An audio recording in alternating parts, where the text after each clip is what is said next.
परिणाम भारताची राजधानी असणाऱ्या दिल्लीमध्ये आज मी आहे आणि मी मागे सांगितलं तसं की संपूर्ण उत्तर भारतातही महानुभाव पंथाचा कसा प्रचार प्रसार झालेला आहे याचाही मी एक स्वतंत्र व्हिडिओ टाकणार आहे. पंथाचा प्रचार आणि प्रसार कधीपासून सुरू झाला, कसा झाला याचा मी मागे एकदा धर्मगप्पा विथ धनंजय या यूट्यूब चॅनलवरती टाकलेलं होतं. मात्र तो बऱ्याच जणांनी व्हिडिओ बघितला नसेल. आता मात्र याच्यावरती मी व्हिडिओ सगळे मंदिर दर्शन झालं की मी तुम्हाला व्हिडिओ टाकणार आहे. आपण बघूयात रघुवीर येथील नगरचा रोड आहे, परिसर आहे. इकडे हे मंदिर आहे. भरपूर असं मोठी जागा आहे या मंदिराला. मंदिराची छोटी छोटी खूप मंदिरं असतात, परंतु प्रशस्त जागा असणारे हे मंदिर श्रीकृष्ण ज्ञान मंदिर ट्रस्ट, ब्लॉक एन ब्लॉक, रघुवीर नगर असा इथला पत्ता आहे.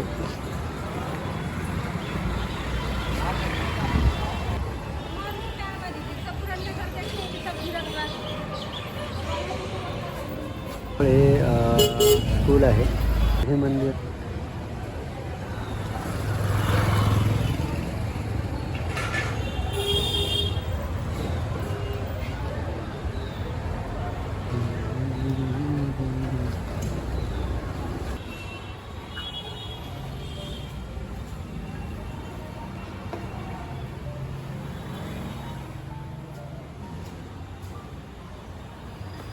रात्रीची दिनचर्या केलेली आहे. नियम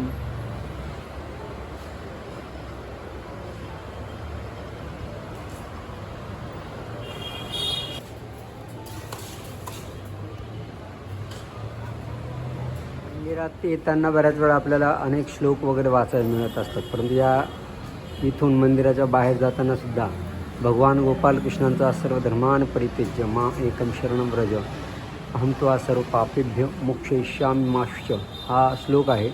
त्याचप्रमाणे खाली महद्भूत पंचमहाभूत आकाश, तेज, वायू, जल, पृथ्वी आणि 5 विषय जे असतात शब्द, स्पर्श, रूप, रस, गंध, पंच ज्ञानेंद्रियांचे विषय त्याचीही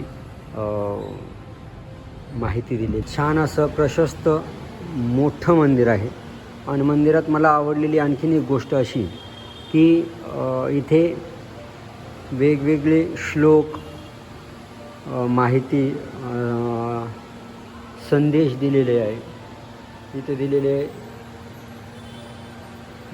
जब जीव का यथार्थ स्वभाव है कि वह ईश्वर सेवक है और ईश्वर मालिक है, जीव ईश्वरी ज्ञान के अनुसार करता है तब वह मुक्ति को प्राप्त हो सकता है, असं ही डिटेल दिलेली आहे. गीतेला अनुसरूनच गीतेचं तात्पर्य ज्याला आपण म्हणू शकतो ते दिलेलं आहे.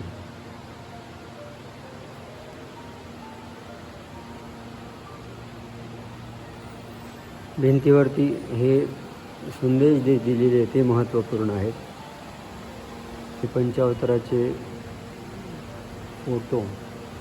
फोटोमध्ये लाईट, इथे दत्तात्रय कवच आहे संपूर्ण उजव्या बाजूला. या ठिकाणी 15 अध्याय दिलेले आहे. डेकोरेशन छानसं आहे. मी सर्वांना आव्हान करेन, आपण विडावसर करत असतो, तो करायलाच हवा. पण मला असं वाटतं की आपल्या यथाशक्तीने जी काही दानपेटी असेल त्या दानपेटीतही कमीत कमी 10 रुपये 5 रुपये तरी टाकायला हवे. विडावसरा वेगळे. पण असं की आपल्याला एखादी गोष्ट कळली त्यानुसार वागलं तर अधिक फायदा होऊ शकतो.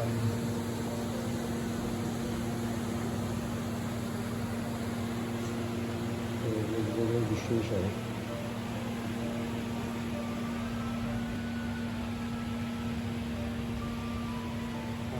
विशेष गोग्रामचा विशेष व्यवस्थित छान आहे.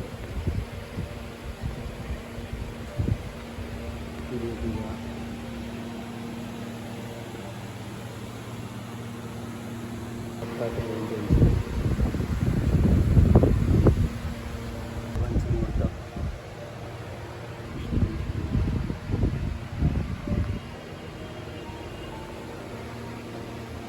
मार्बलची मूर्ती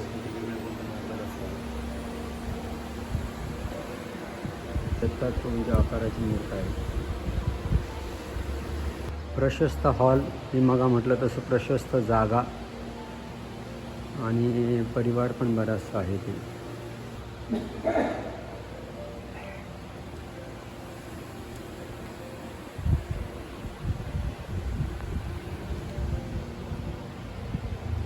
ही विशेष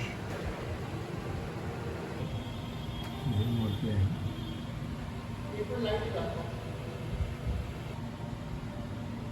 मुख्य मूर्त आहे.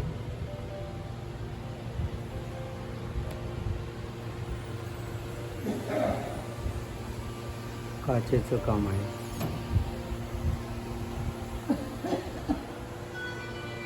अशी मुख्य असल्या कारणाने बंद ठेवावी लागते, बंद असते. तसं वंदन करायला मिळत असते.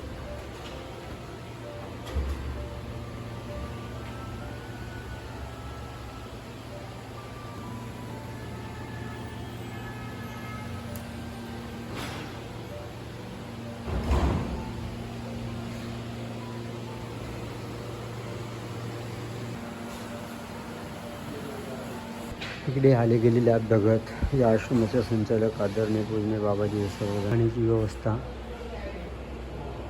हे आदरणीय पूजनीय श्रद्धेय कैवल्यवासी बाबाजी.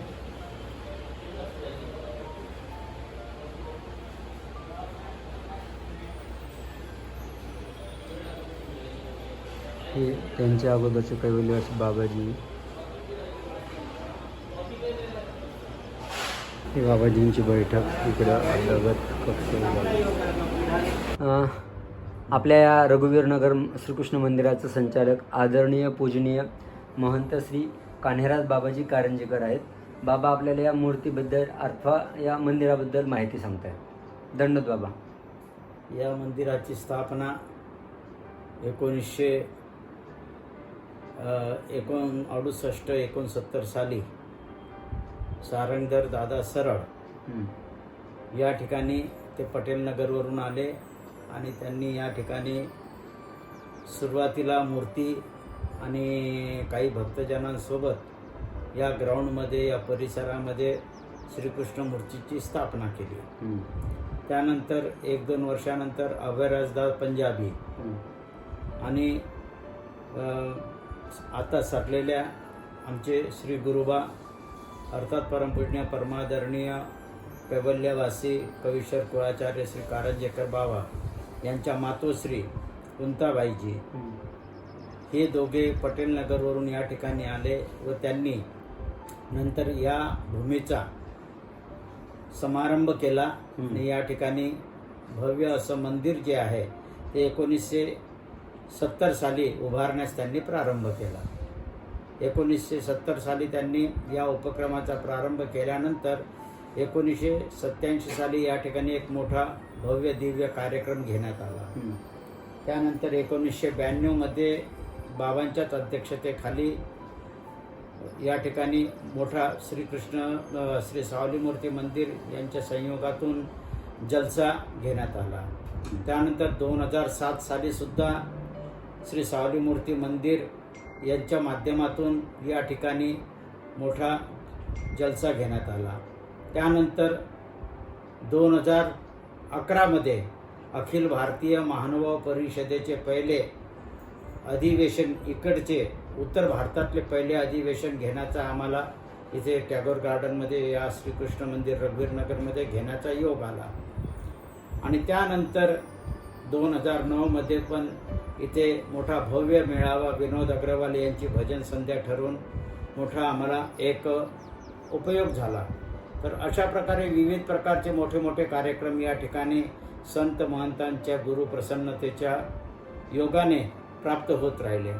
आणि सद्यस्थितीमध्ये या ठिकाणी आम्ही आमच्या ज्या गुरुवर्य आहे परमपूजनीय परमादरणीय तपस्विनी श्री सरोजबाईजी पंजाबी, ज्या की कवीश्वर कुळाचार्य कैवल्यवासी श्री आता सरलेल्या मोठ्या बाबांच्या भगिनी आहेत, त्यांच्याजवळ मी असतो आणि त्यांच्या चिंतनाने, त्यांच्या नामस्मरणाने सकाळी उठून त्या 2 वाजेपासून श्रीमूर्तीची, छिन्नस्थळीची श्रीमूर्ती आहे, अभयराज दादा पंजाबी यांच्याकडून प्रसन्नतेची मिळालेली ती श्रीमूर्ती त्यांना आपल्या शिकणीला म्हणजे सरोजबाईजींना त्यांनी प्रसन्न होऊन दिली आणि ती श्रीमूर्ती आणि बाकी श्री दत्तात्रय महाराजांचे विशेष या ठिकाणी बऱ्याच वर्षांपासून आहेत आणि प्रतिदिनी श्री दत्तात्रय महाराजाची आणि श्री चक्रधर स्वामींची श्री छिन्नस्थळीची मूर्ती प्रतिदिन या ठिकाणी 5 ते 6 तास साधकजन जे आहे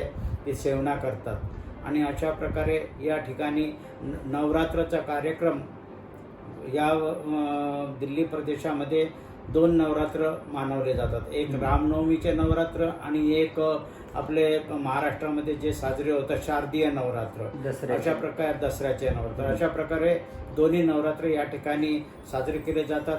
त्या नवरात्रानिमित्त थोर अधिकरणांचे प्रवचन वगैरे ऐकण्याचा आम्हा सगळ्या लोकांना लाभ मिळतो.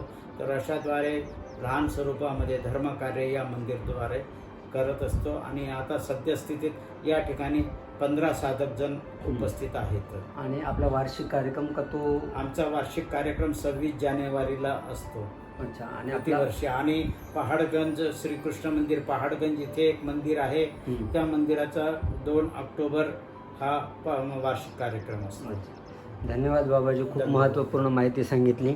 अत्यंत स्नेहपूर्वक सर्वांना प्रेमाने आमंत्रण देत असतात, बोलवत असतात. आणि सगळ्यात महत्त्वाचं माझ्यासाठी सांगतो, मी 2000 साली म्हणजे जेव्हा भानखेडीला पहिलं महावाक्य झालं तेव्हा अत्यंत लहान होतो.